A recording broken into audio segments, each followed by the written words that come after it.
sure that's started. It's telling me on the left-hand corner of my screen that the webinar is now streaming live on Facebook. Great. Well, that's what we want. Awesome.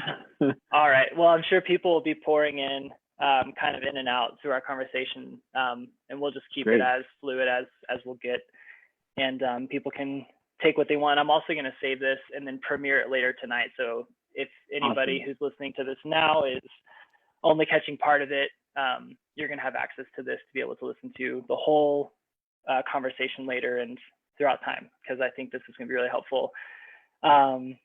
We've got Max Woodfin with us. Max is a professor at Naropa University, the school I attend. He's also a commissioned officer in the National Guard. He works as a therapist himself, specializing in trauma and grief, and as a mental health consultant to international companies during times of crisis and disaster. So pretty much a perfect person to be talking to right now in this time of crisis and shifting and disaster, and everything that's happening. Yeah. Definitely a great resource. So thank you so much, Max, for this time and being here to talk with me. Yeah, thanks for having me. Yeah, absolutely. So we kind of talked about this a second ago.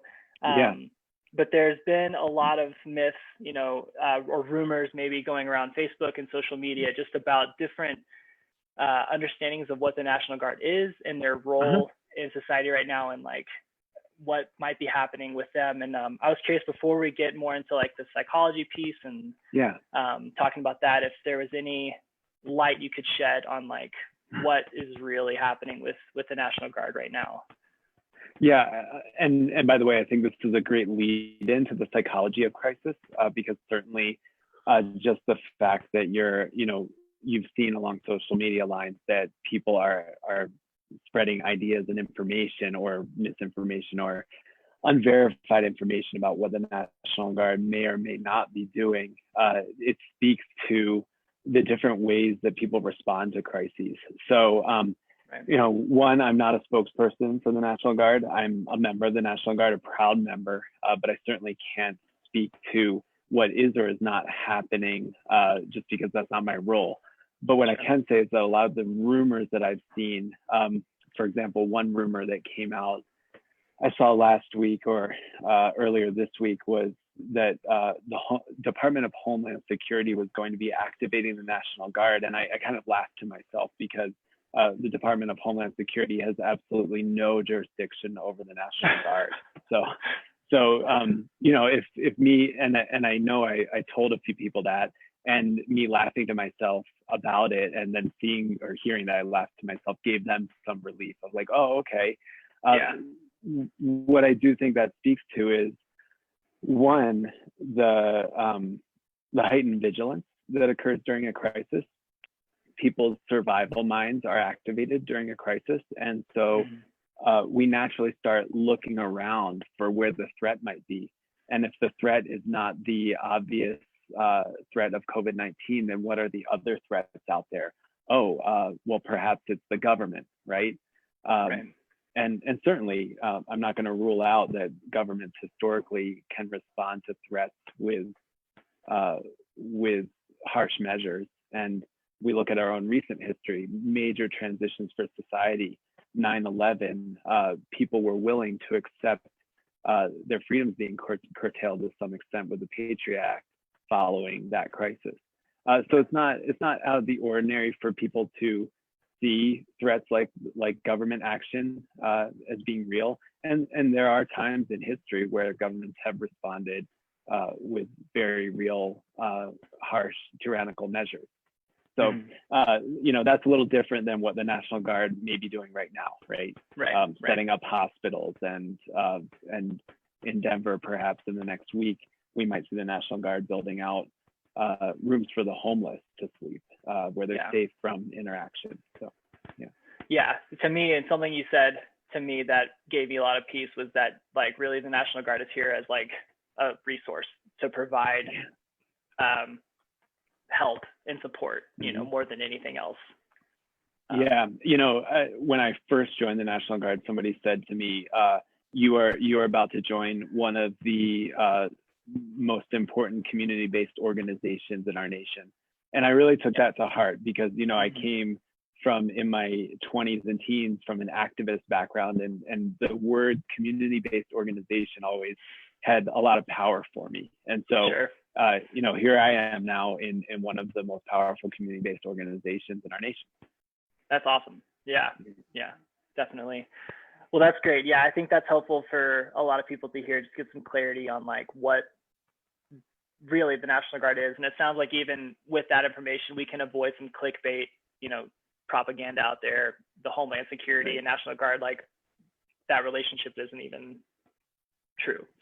So you can avoid going there. Right, exactly. Yeah, our, you know, here in Colorado, our governor is our commander in chief. So yeah. Well, great. I think some like I don't want to, you know, take a lot of your time today, but so I think a big supportive conversation that we could be having that I'd love to hear from you about and get your wisdom and insight on is specifically around like mental health in times of transition. And also tying into that the piece of like the crisis that we're in, and that being the transition that we're entering is a time of crisis and a time of disaster. And you know, having that awareness that that's what we're moving from, you know, the safetiness that we might have felt in our day-to-day lives to now that this potential threat. So I was curious if you could speak to a little bit about like what maybe defining what a transition is, like what we're going to be talking about using that word transition, because I think that will be helpful to kind of have people understand what we mean by that. And then from there, like kind of what you see this transition to be, like what we're transitioning out of and what we're transitioning to, or what this time is right now. Right. So I love these questions. So from a mental health perspective or a personal development perspective, the question of what are we transitioning from and to, the great thing about this question is that I think transition, personal transition or developmental transition in and of itself, when you're in that transition, you don't have the answer of what you're transitioning to. And that's actually what marks why transitions like this crisis can be so powerful, because we don't know what we're transitioning to. And I think that's why there's a lot of fear, in addition to the very real threat of a virus that can do a lot of harm to particularly a vulnerable part of our population. The other fear that comes out is this fear of the unknown. So transitions, developmental transitions for people personally and for societies have this inherent perceived threat of the unknown. What is to come? What don't we know that's on the other side of this, right? What's our future going to be like? So all these existential questions arise. And I would argue that any transition, any developmental transition that someone goes through, whether it's graduating from high school or a quinceañera, like coming of age, becoming an adult, there's always this question of the unknown. And for me, the biggest mental health question is how do people go about embracing the unknown? Yeah, it's a really hard question, or a really hard thing to do. Yeah, and I think here there's a lot of potential hangups and threats to us with how we go about holding that space in this time of unknowing. And I'm curious from your point of view, like what you might think of some of those hangups being, like what are some ways that we could be harming ourselves, or maybe not taking the best care of ourselves while we're in this space of unknowing? Yeah. So what's really interesting is, as you know, I have a number of clients I work with, of course, as a psychotherapist. I also have a lot of students that I work with at Naropa. And then I have friends, and which is great. That's a healthy thing right now, and family. And I also have soldiers in the National Guard. And so I'm watching these very different ways that humans operate in times of crisis. And humans are weird, and I say that affectionately. we tend to do strange things, right? We have this part of our brain, the frontal cortex, which is the thinking part of our brain. It's the language center, and it can get really creative. But that's an aside that we can talk about a little bit in a little bit. Love to. But yeah. I mean, we really get creative, and you were alluding to some conspiracy theory earlier, and I would say that's one way that we can respond. But really, when looking at times of crisis or times where we enter the unknown, what comes to mind is the human desire for predictability, right? And the human desire for predictability is a survival mechanism. Generally speaking, what is predictable is safer, right? Generally speaking, or at least we perceive it as being safer. There are ways in which predictability is not always safer, but it comes down to survival. So when crisis arises, I watch some people move more toward wanting predictability. We see this run on the stores for toilet paper, which is, I'm sure you could see this as well with your wilderness background, your kind of experience outdoors. Toilet paper is not the number one thing I think of when I think of my need to survive. But what it is for people is its comfort. And I think there's also a little bit of FOMO, the fear of missing out in mass psychology of, oh, everybody's going for toilet paper. If I don't get this, I'm going to fall behind and ultimately die, right? But there's this comfort in predictability of, I'm going to have my toilet paper. Right. Is that healthy, would you say, in any way? Is there a piece of that that's like actually supportive to say, like, I'm going to self-regulate and take care of myself by creating these structures that I can control? Is there a piece of that that's, That's a wonderful question. Certainly. I always advocate for people knowing what they can and what they can't control in the time of crisis, and being really clear about what they can and can't control. So certainly there's a level of health that you can bring to yourself by controlling what's in your means to control.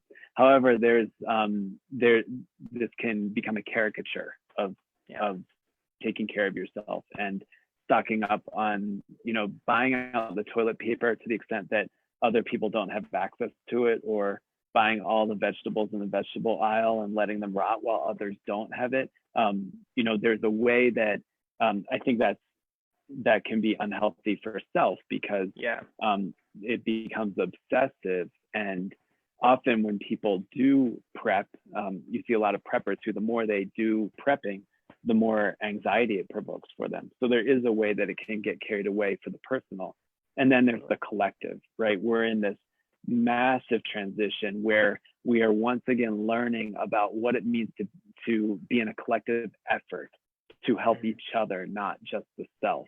And I think that's actually the more dire situation when it comes to people taking care of themselves. We have to figure out how to take care of ourselves while also taking care of each other. Right. It's like having a widened scope instead of a very solo, personalized, safety kind of mode you're in. Right. Yeah. We have to move from tribal to more collective. Yeah, definitely. I'm thinking about repressed emotions a lot with what you're saying. I feel like in a lot of this, I'm getting this hint of allowing yourself to be in a time of chaos, and a surrendering to the unknown, and a surrendering to reality, and I think there's a piece around controlling and having some stability and structure in your life that gives you and gives your ego this ability to stay present, to stay alive, and to stay focused. But it also can be taken to the extreme where it's a distraction from reality, or it's a regulation skill or tool that's taken to the extreme where you're no longer actually embodying your present feeling. Right. Yeah. And so I'm curious, I guess, what that line is if you can be so I don't know what the word would be, like structured with this, which it's not that structured, but what the line would be between like a healthy amount of like structure and control to where that turns into just actual distraction and suppressing of actual feelings that you have going on. Yeah, I think this is a wonderful question, because what it speaks to is how much are you facing reality, right? So certainly we want to keep ourselves physically safe to the extent possible. We want food in our bellies, safe drinking water during a time of crisis. We want shelter, warmth, and we also want our loved ones to be protected, right? So I think certainly those are very valid things to try to control, and that can increase our resilience by proving to ourselves that we do have some control over those things. But then there's a question of, to what extent are we hanging on to our past and hanging on to a reality that no longer exists? And so that's when I start to wonder, is it detrimental to try to control things? Does that make sense the way? Yeah, definitely. And it's convicting in some ways for me, because I mean, I think it's inevitable that any transition that someone goes through, but specifically in this time of crisis, for us to hold on to a previous framework of thinking, because that's really like our sense of reality. That's what we know how to move forward. So I mean, I don't want to be hard on myself, but it's convicting, because I definitely fall into that pattern where I'm like being pulled to transition into something, and I'm like, no. I want to stay over here in this comfort world where I've learned the textures and I've learned the language and I know the faces of the people there. And I don't really know personally, and I'm grateful for you being here, because I think you can help like speak to this, but how can you really like develop the ability to soften your grip on that path, to let yourself be, moved by the river into what you're being pulled towards? Right. So what I think about is, it's to some extent it's necessary for us to hang on to the structures that we know, in order to ultimately grieve those structures when they fall apart. And then once we can grieve those structures, we can rebuild from the rubble. So we need, you like keep hanging on. Because at some point the river is going to wash you downstream, right? Or whatever metaphor we want to use. Right. So I don't want to shame the desire to hang on to our old structures and hang on to things that we know, if we let go of, we're going to grieve, that are going to be extremely painful to grieve, whatever they are. And right now that's happening on a very tangible basis for people who are losing someone to COVID-19. And so we, to an extent during the grief process, we have to hang on to those old things, and we have to hold on to those memories. And we can't grieve unless we experience that struggle to hold on. Right? Once they do start falling away, part of the grief process is to try to reproduce them, or to try to recreate them through mental images or through memories or even dreams. And having conversations with a loved one, or conversations with your past self. These are the things that people naturally do in grief. And but what ends up happening is you enter that liminal space, that unknown, where the structure's fallen away. And now with the ramparts, with these old, broken down walls, you can rebuild something different, something new that doesn't actually abandon the old completely, but it's different. And we have to know that it is different at some point. Yeah, definitely. And I think there's a pretty big movement, or there's been a big collective energy of like denial in a lot of ways of the reality that we are in a field of unknowing in a time of transition. And I see it play out in a lot of different ways, whether that's, the blunt, straight denial of the reality that this is happening with, leaders in the government by saying things like, the numbers are going down, or giving false information about like the reality of what's happening. So we see that happening. And I also see lots of friends posting like memes about, you know, COVID-19, and making jokes about not like people getting sick and dying, obviously, but just kind of like this lessening of the threat of it. And I'm curious if you see that as a suppression of emotion and the fear, or a distraction, like how you view that. Yeah, the memes you're describing, would you describe them as like attempts at silver linings? Maybe. Yeah, I think some of that. I also just see some like undermining the or just like poking fun at it. It's just like, oh, 2020 COVID-19 is like, you know, taking over, and like it's like there's this attempt to express fear, but it's done in a way that's like subverting the fear and coming out with a smile and a comedic face. Yeah. You know? Yeah. So humor is the double-edged sword. Right. And I think you know, I like these conversations about humor, because I think humor can be so powerful and transformative. And you know, there are times, especially with clients, when clients start laughing at themselves, and not in a demeaning way, like just laughing at kind of the how kind of silly some repetitive thought patterns are. And yes, we need humor.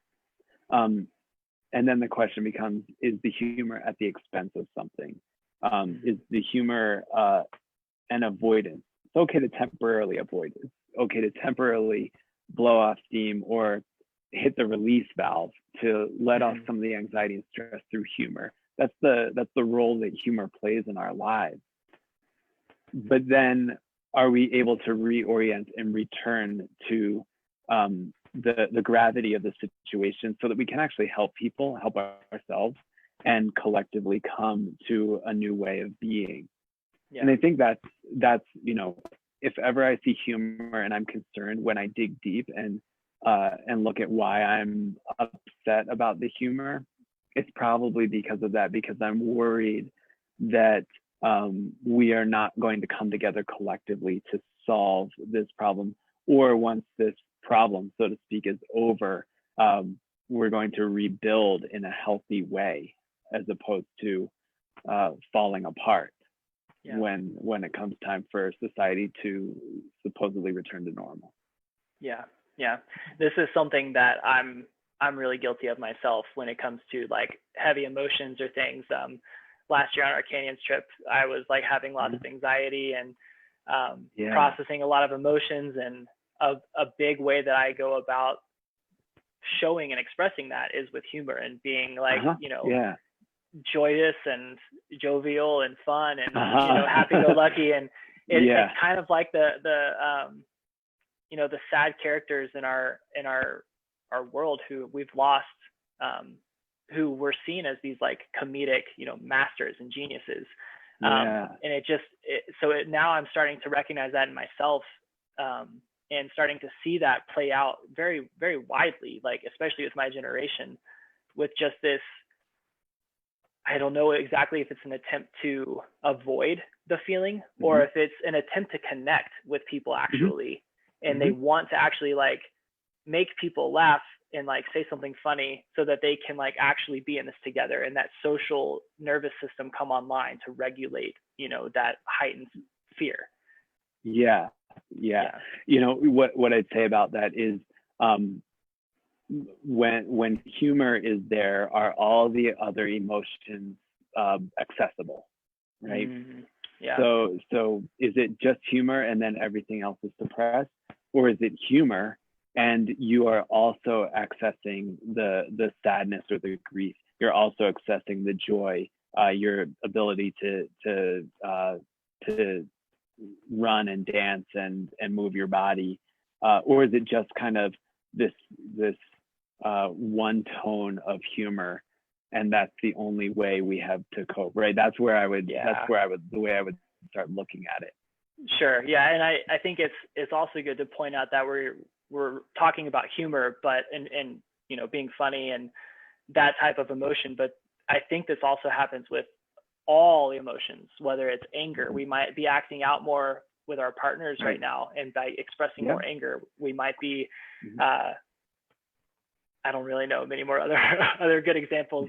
Those are two that I experienced mostly in my life is that. But I think there's a wide range of things that we tap into with these emotions and these feelings to kind of suppress and like not really address the reality of what we're experiencing.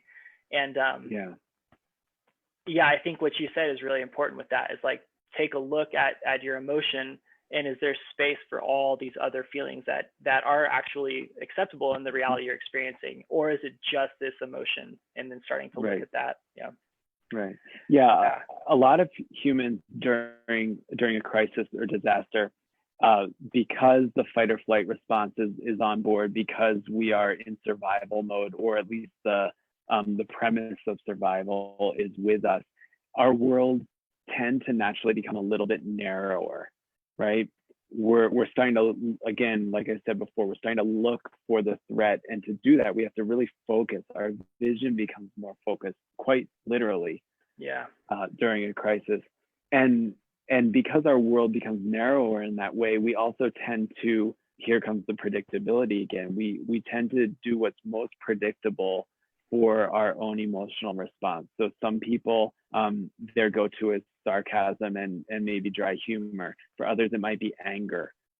Some might tend more toward depression. Others might tend more toward kind of an anxious way of being, where everything suddenly becomes a part of the crisis. Yeah, right. And so when our worlds become smaller like that, we tend to fall back on those old ways, those really young ways of coping. And I think you're absolutely right. The more breadth we can experience emotionally, the more breadth of a human experience we can invite into our lives during this, the better off we're going to be. Totally. Yeah. I think this is a good time to go into what might people be experiencing in this time, like different emotions or experiences that are happening that might be new. And you just spoke to this a second ago, but that might be from their past kind of resurfacing. And I know from William Bridges' book, Transitions, he has a chapter about the 5 Ds that happen in times of transition, like disenchantment, disorientation, things like that. So I guess if you could speak to like your understanding of that, because I think what could be helpful here is like people listening to this and hearing us say like, in a time of transition, you might experience like quite literally your body being unbalanced, like just a little bit more like disorienting feelings, and then be like, I'm not going crazy, like it's because of this. And that might be supportive for people to have some understanding of that. So totally. There's a whole, so what I want to avoid is trying to say this is what happens to any given person during a disaster or crisis. Just like we know that the 5 stages of grief are not so linear. They're not it doesn't happen in the same way to everyone. But there are a lot of possibilities that we've seen happen during I say disaster and crisis, but really what I'm talking about, what we're talking about here, is a time of unknowing, right? The liminal space. We are in a place where naturally disorientation is going to happen, because a month ago you went to the supermarket and everyone was just buying stuff. Now, if you are a brave soul and going shopping, you're standing 6 feet apart in line where there's tape down on the floor telling you how to stand apart in line. People in the last few days, at least here in Colorado, are wearing masks, which if I spent a lot of time in China, and in China, especially since SARS in the early 2000s, people have been wearing masks. And before that, people wore masks in public a lot because it was kind of a known thing in China that to avoid spreading flu or getting flu, you wear a mask. But here, even being in the supermarket and seeing all these people wearing masks, it's disorienting. The reality right now is very different than it was even a week ago, and then certainly much different than 4 weeks ago. So naturally, these unconscious existential questions are happening below the surface, whether we recognize them or not. And so what you talked about, this the kind of ataxia, maybe literally feeling off balance, there's likely that's a somatic response to this the true disorientation that we feel in our world, because our world has changed in a very big way, even visually. And visual, right? How do we orient? How do we stand on our own 2 feet? Well, part of it's visual, part of it's through our ears.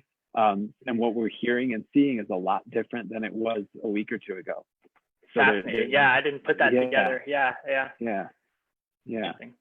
And there's also, there's probably for a lot of people, there may be a trauma correlate to this.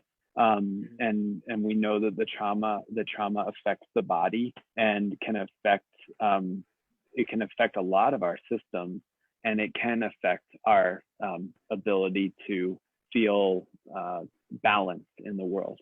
And so this is a time where some people might be feeling disembodiment, because a natural response to trauma is to disembody, so to not feel the pain or feel the experience fully, because it's too much for the nervous system. And so many of us may be having unconscious traumatic responses to this perception of threat in the world right now. And what I want to say about that is it's quite normal that if you are feeling disembodied, if you're feeling detached from yourself, if you're suddenly feeling confused, these are extremely normal responses to disasters or crises. And just briefly, there are very quick ways to help yourself with that. You can orient to the here and now by finding something in your environment that is pleasing to your eye and just look at it, right? That's one way. Or just notice the way that your feet are touching the ground or touching your shoes that are touching the ground, and just say, I am here and gravity is at work. Right? I like that. That's a really practical tools to keep yourself not just oriented, but also kind of inside of your body, and really trying to separate from that dissociated experience. Because I feel like there's a lot of mental health threats, obviously, with all this, and I can't help but think of friends of mine who have cases of OCD, or people I know who have OCD, and absolutely, just really thinking the weight of that on them, and the fears they already have of different things, and the different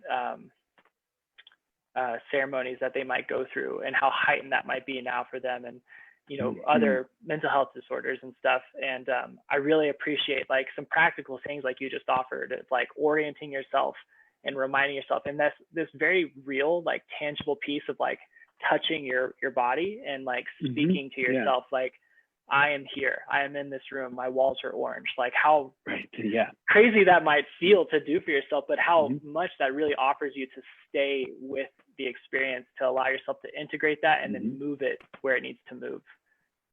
And so I've worked with first responders quite a bit, and worked with Red Cross workers who've been doing work in Syria, and in the midst of pretty big human-made disasters and natural disasters, where they, first responders will at times, especially those who are paying attention to themselves, will notice this kind of feeling of disembodiment, where they don't quite feel like they're fully in their body, and that affects,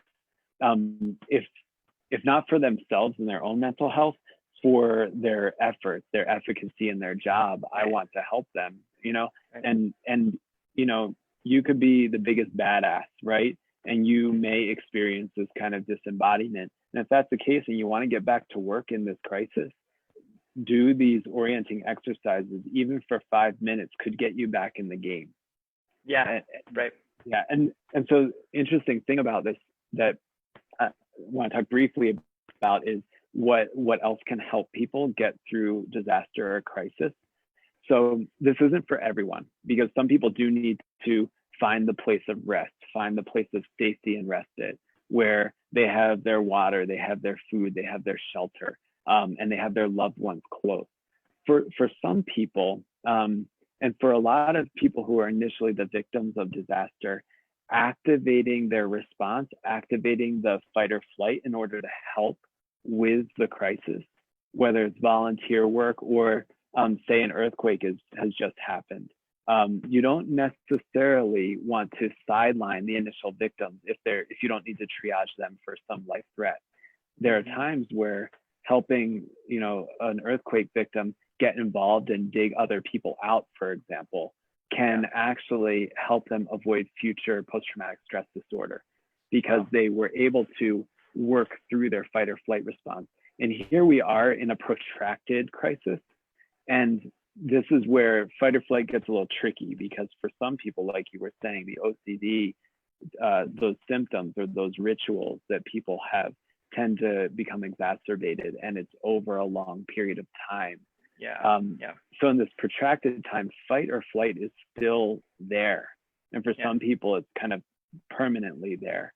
And to have people be able to activate it and kind of progress through it and help others or help clean up the crisis or make collective change can actually be one of the best things for their mental health. Yeah, absolutely. And you mentioned that to us, I think in an email a couple weeks ago, and it kind of lit a fire under me. I mean, now you have this website and exactly. This is a product interviewing of that. People. Awesome. Exactly. Awesome. Yeah. Because I definitely, and I mean, not to shame anybody at all, because it makes a lot of sense when there's crisis to want to watch out for yourself, to kind of coil up and get in the fetal position. Absolutely. And for some people, that's what needs to happen. Absolutely. Right. Sure. Yeah. And so I know for myself, there's a time frame where that's really supportive for me to kind of get that space to find out what's really going on, to be awakened to that. But then there's the movement piece. It's that touch and go, right? I have to find a way to actually integrate that into waking life, into reality, and to move. And something that I think is another piece of this that's really difficult is that we're very limited in our mobility right now. Yeah, absolutely. It's a big problem. Not just because we're quarantined at home and we can't do our day-to-day life, like driving to work and walking inside and seeing people's faces, but in another practical sense for a lot of us, especially in Boulder, where we're a very active outdoorsy community, and you can go run in the mountains and go backcountry skiing, but that's not really maybe the most wise thing to be doing because of the potential threats of you getting injured and resources that would have to come and save your life. So we're really limited on our options of how we can move and actually shake. And I think a lot of Peter Levine and his work with observing animals and how they move trauma through literally shaking their bodies. And I guess my thoughts around that are finding ways for people to actually be active, whether that's in their homes. There's an actual ex-dancer, backup dancer, or previous backup dancer to Lady Gaga, who his name is Mike or Mark, I think, and he has an account. I'll post in the show links after this. Awesome. But he does a daily 2 p.m. at Pacific time, a daily dance party for 30 minutes on Instagram. That's amazing. And it's the best times of my day, it really gets me moving, and he's so supportive and things like that. Finding these ways to move our body, I think, is a really powerful tool in all this. Absolutely. Yeah. And I would say, the Boulder, Colorado community is quite privileged in, not only just having close access to this vast open space, but also the fact that it's still open. And there are many parts of the world right now where people aren't supposed to even leave their houses. And if they do, it's one at a time, and they're not supposed to be exercising on the streets on certain hours. I think some places in France and Spain, even a few people I know who have relatives who live in the mountains of Spain they're not even allowed to go walking in their mountains, right? So it's vast restriction, which really complicates our ability to literally move through a crisis, because our bodies need to move. We are animals at the core. We need to move through our animal body. And when we can't do that, there's a big mental health effect of that. There's a consequence for mental health. And so what do? Well, I would argue that we're probably one of the most creative species on Earth, and things like that dance party. I am seeing that all over the place. With all the craziness that there is in social media, there's also this, this beautiful collective energy where people are helping each other, giving the world their services, like throwing a dance party every day at 2 p.m. It's awesome. So great. So great. Yeah.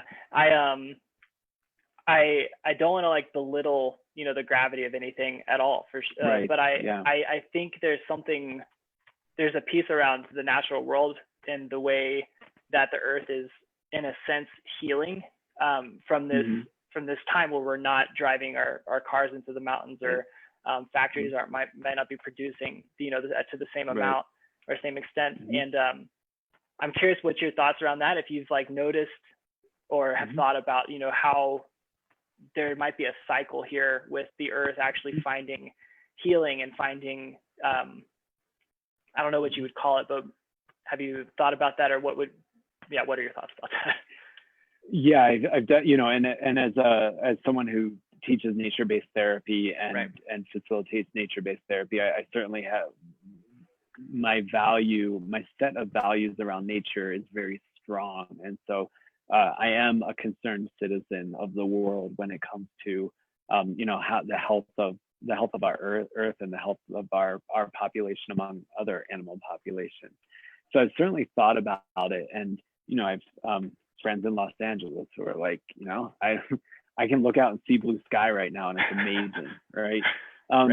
So I think my initial thought on that is, we actually get to see something different than what we have known for a while, right?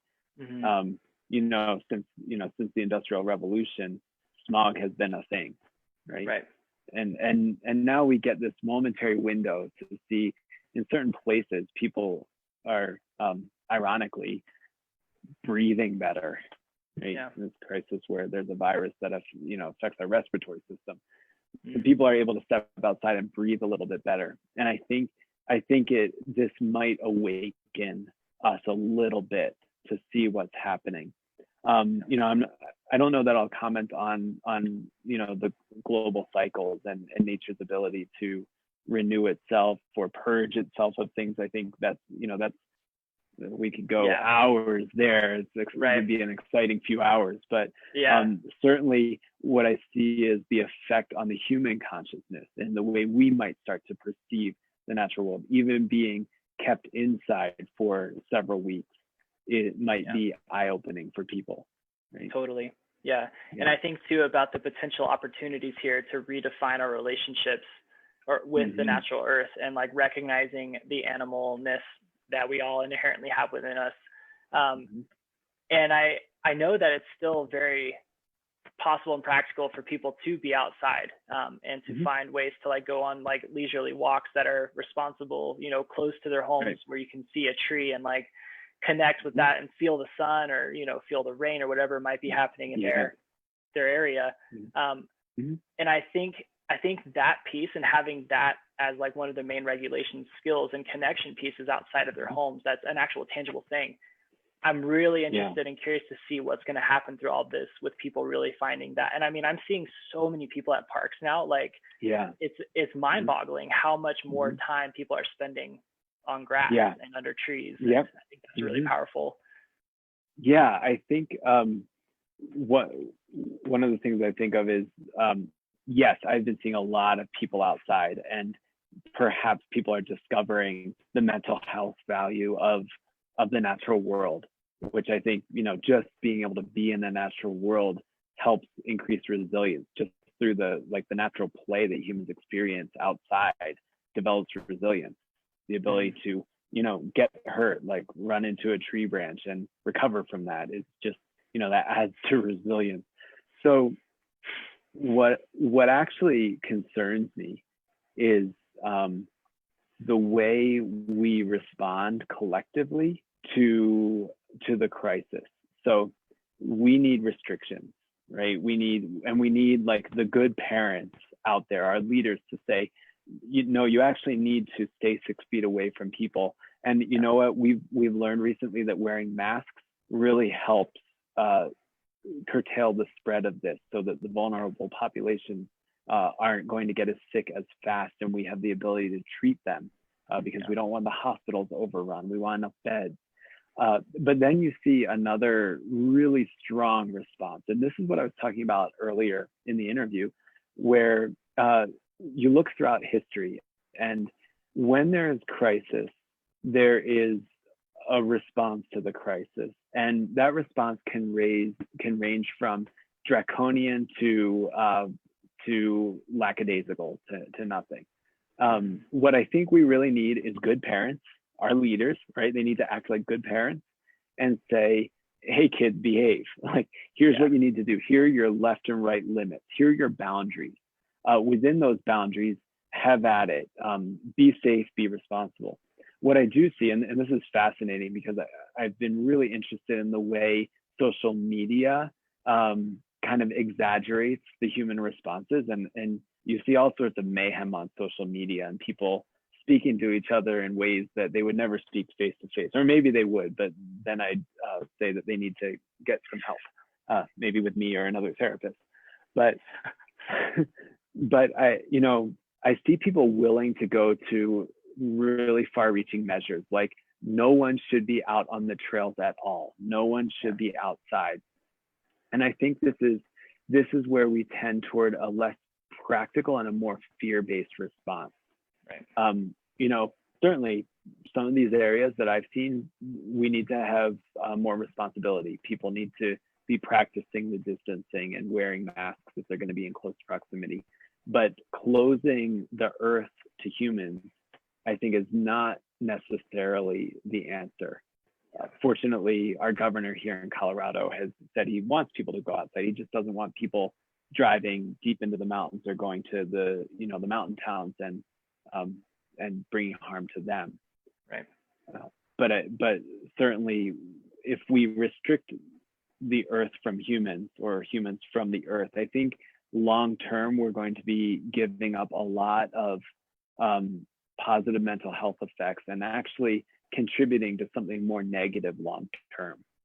Totally. Yeah. I think, and for a chance for you to kind of play the parent figure here for a second.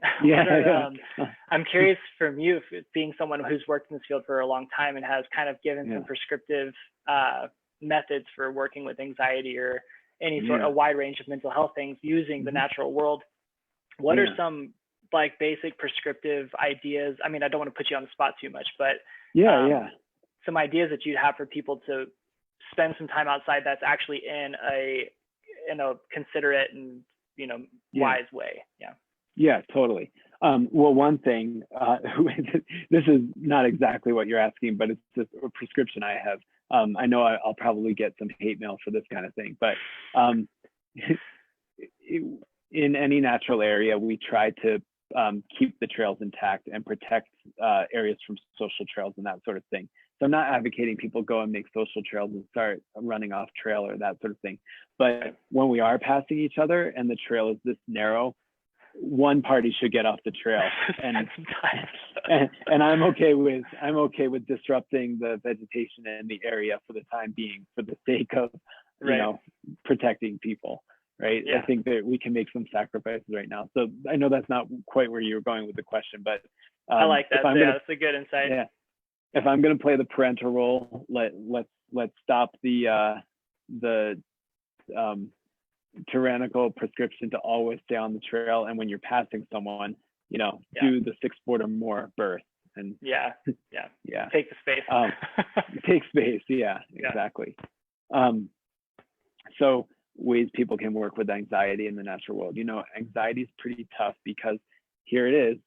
What I talked about earlier is the frontal cortex, the executive center of our brain, which is so powerful and takes a ton of energy to run, especially when anxiety is at play, because anxiety tends to replay itself through looping thoughts, and it's really hard to turn off the thought machine, right?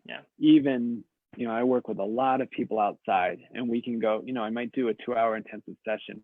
The entire session is helping people come back to the present moment, right?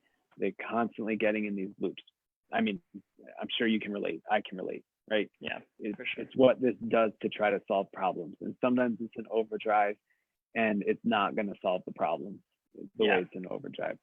Definitely. So sensory experiences outside, anything you can do to highlight, to magnify your sensory experience outside will likely help with anxiety, right? Unless that sensory experience reminds you of a past trauma or a past anxiety. That's the one caveat, right? But for people for whom the sun on their skin feels really good and grounding, go do it. When the sun's out, go find a place to lie down and let the sun hit you, right? Yeah. Just anything that involves sensory experience. Go and smell the roses or the wild roses, whatever it is. Yeah. Yeah, definitely. I think that's really supportive. And I know in our city here that's a pretty common theme. My fear is that a lot of other places who haven't, had a community that's really bent towards spending time in nature, that connection is being lost, because on a day-to-day basis, whether people know it or not, doing their 9-to-5 job, they're interacting with nature outside of their homes. The second you step outside of your house, I mean, honestly, right now, I still am experiencing it, but when you walk outside your house, you're really like exposed to the elements. You're smelling, the trees, or, feeling the wind. And there's a part of me that's afraid that people who might not be aware of that relationship with nature aren't finding, the time for themselves to go and be out in those natural spaces and to experience the world where they are the most alive, really, and get that time. Right. Yeah. And I would say, again, certainly there's a lot of, this part of our conversation, I think, is pretty privileged, right? We have a lot of access to the outdoor world, and we have a bias toward nature being healthy and good for mental health and nourishing. And certainly not everyone has access to the natural world in the way people in Boulder, Colorado and other places do. So what are those places in between? There's one of my favorite, I wouldn't say writers, but thinkers about nature is someone named William Cronin. I think he's the University of Wisconsin. And he wrote a book called Uncommon Ground, and the subtitle is Rethinking Our Place in Nature. And he talks about the way we have a narrative around nature in parts of North America, that nature exists in the national parks, or exists in these beautiful places untouched by the human hand. And he kind of debunks the idea that any nature is untouched by humans, right? Right. And he talks about the opening of one of his vignettes is walking just after rain on a sidewalk and seeing the worms. I think I'm getting this right. Seeing the worms crawling out of the cracks of the sidewalk, and it's just like a whoa, like it is everywhere, right? It's right here. Like the skin on our hands is nature. Yeah. And to just like even that, like our animal body, being able to be in touch with that and have sensory experience with that, which again, for some people with a lot of historical trauma, it's really difficult to be with the body and be in the body. But once we get there, once we're able to embody ourselves, that is the power of nature right there. Yeah. It's our nature within. I love that so much. Yeah. I feel myself wanting to geek out for a while and just, the beauty of nature and the connection. Absolutely. It's everywhere. It's all over. We have so much, connection, and such an incredible resource that we're just birthed into this planet where we have that. And I really appreciate what you're saying about the privilege piece, because you're definitely right. And I think we're very much in a spot here where we have that access and the resources in a very privileged manner. And there's a massive population across the world who don't necessarily have that kind of safety or opportunity that you and I do. Right. So and not by choice for most of those populations. Exactly. Right. Yeah. And so what I appreciate about what you're saying, though, is that while that might not be there, there's still access to the natural world, and it's impossible to really not. And what we can do is bring mindfulness and awakening to that reality that we are a piece of this earth and come from it, and we'll go to it, and we are very much embedded in every fabric of its existence. So I think that's a really powerful thing to keep in mind, for sure. Absolutely. Yeah. Well, I'm aware of the time, and I want to make a space before I have a poem I want to read right before we get off, but I also want to just make the space before you go, if there's anything, because this conversation is so rich, and I mean, we could talk for hours and still, I agree. touching the surface of this. But if there's anything that's on your mind that you feel is pressing that you'd like to share, and again, no pressure. I just wanted to make that available if there was something that you'd been wanting to get to. I feel like I have something, but I don't know exactly what it is. So I'm gonna start it and maybe not finish it, just like where we are right now. We've started something and we don't know what we're gonna finish here with this transition. With this crisis that we're in, this new world order. And you know, that might be a little bit dramatic. I think a lot of things that are gonna happen when we come out of the heat of this crisis, we're going to recognize a lot of the inherent stability that we have had as a people, and it's not going to be, you know, I don't think Armageddon is now. Let me put it that way. Reminds me of a song by Alkaline Trio, Armageddon, Let the Light In. I think that's what they say. Oh my God, Max. So great. You were talking the other day about your punk backgrounds, and I was like, oh my God, there's so much in common. I was in a punk rock band here in Colorado for a little bit. Oh, were you? Great. Awesome. Yeah. You know, what's interesting actually is several weeks before the COVID mayhem came here, for some reason I started listening to the old bands I used to listen to back in the day, and suddenly we're in this COVID, and I am every day I'm listening to a solid hour of like the old bands like Rise Against and Four Walls Falling, all these bands that I used to listen to. I'm like, what's happening in my consciousness that I'm not addressing? But what it really reminds me of is when I was going through my own transition in high school, I was finding my own power, and I was finding it through the hardcore punk scene, which is, you know, it's really intricate, strange little dimension within the punk scene, where, you know, that kind of started in New York City with the youth crew scene, like Positive Youth, and grew out into the punk scene in general. And you know, the straight edge thing where like the punks who weren't doing drugs and drinking, that was me. And it was like this empowerment thing, and that was my first my first real introduction to like what collective action could look like, or collective thought that's healthy could look like. And it was really cool to see, and it has me think about how much potential we have as a society to collectively do good. And we have a choice. Any crisis like this gives us a choice. We can respond to it with negativity. We could respond to it with draconian measures. We can respond to it by harming each other and only looking for the self. There are plenty of examples in history of that. Nazi Germany being one of thousands, right? Right, totally. We don't want to do that, do we? No, we do not want to do that. Right.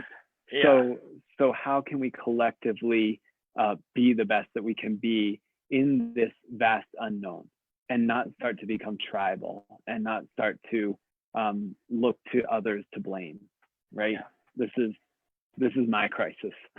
Right? It's your crisis. It's our crisis, and collectively is how we need to navigate this and move through it. Yeah, that's beautiful. I'm glad you started talking and went with it. I think that's cool.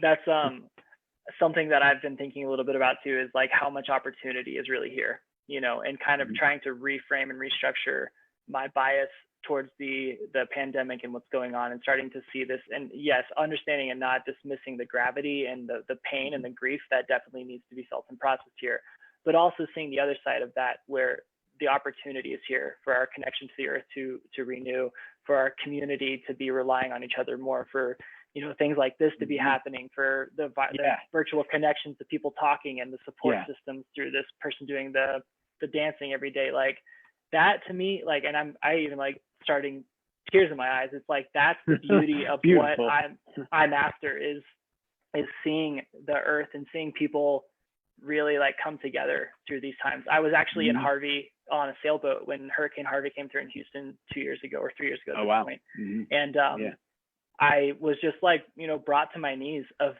the beauty of of people working together. I mean, the Cajun Army coming over from Louisiana and like, being there to support us, and, everyone giving each other couches to sleep on, like neighbors, people who aren't even like, friends, but like letting them sleep on couches. And there's just such opportunity here for us to really be together in community. Yeah. 100%. Yeah. Like, not to be, I don't want to be all about silver linings, because certainly there is so much gravity for people who are suffering right now. Right. And how do we walk this as our best selves and allow for the full experience of it? Like you on a sailboat in a hurricane on your knees, right? Yeah. Right. Powerful image, right? Yeah, definitely. I also just want to say that you all are doing this amazing thing, this website. I wasn't able to spend a lot of time on it, but just like creating resources like this is what we need to be doing. So totally, I commend you for it. Awesome work, and keep it up. Absolutely, thank you. Yeah, and anybody listening to this who has something they'd like to offer or thought, definitely write us in. Websites wewillgetthroughthis.org. I've been so appreciative of all the different people stepping up and helping out. We have people yesterday, a member of my cohort did a cooking tutorial, and I was just like, that's amazing. I was blown away at like how regulating it actually was, and like how awesome it felt to connect through that by watching somebody else who I know cook. And there's a wide range of things that we're doing, and I think I'm just really like so grateful for all this different collective energy coming to really be a unit and support each other. So thank you for saying that, and thanks for everybody who's supporting this. And thanks for your time again, for talking. Thanks, Ryan. Really appreciate it. I really enjoyed it. Good. I wanted to just leave with this poem. Rainer Maria Rilke has been like very significant in my life these past few weeks, and I read this poem the other day, and I was like, he had to have known that this was coming, because it's just so poignant for our time. So I'll leave everybody with a poem from Rilke. He says, "You too will find strength. We who must live in this time cannot imagine how strong you will become. How strange, how surprising, yet familiar as yesterday." So with that, we have opportunity to grow, and we have this time to really allow ourselves to sink in and be a unit together. So just want to encourage everybody to do something to love another person, to love yourself, and find ways to regulate and be present and alive in all this. And thank you again, Max, for your time. Yeah, keep up the good work. Awesome. Cool. Take care. Have a great rest of your day. You too.